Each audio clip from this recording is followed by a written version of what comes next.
এই সন্মান আমি শ্ৰীযুত আমি মহোদয় সকলোকে এটি হাততালিৰে তেখেতক অভিনন্দন জনাবলৈ অনুৰোধ জনাইছোঁ।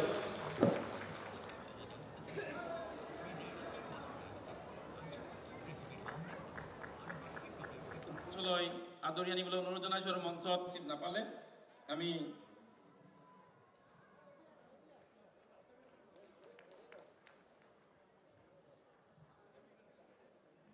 জনাইছোঁ যিগৰাকী এক হৃদয়স্পৰ্শী থিম সং সদায় এক জায়গাত যেনেকৈ দুটা কুঁৱাৰ ভেকুলী হৈ থকাটো কোনোদিন এইটো ৰূপান্তৰৰ কথা নহয়।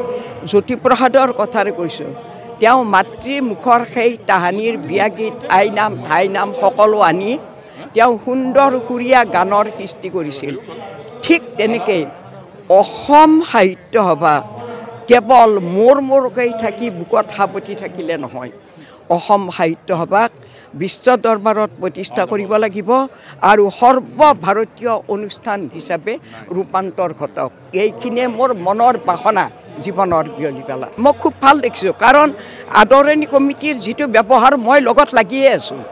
মই পথাৰত ধান খেতি লহপ হৈ থকা দিনৰ পৰা এই পথাৰৰ পাঠশালাৰ মানুহৰ লগত মই সহযোগ স্থাপন কৰি তেতিয়াৰে পৰা মই মুখ্য উপদেষ্টা হিচাপে মই এই যিটো কাৰুকাৰ্য এইটো চব আমাৰ নিৰ্দেশ মতে হোৱা বুলি ক'ব লাগিব।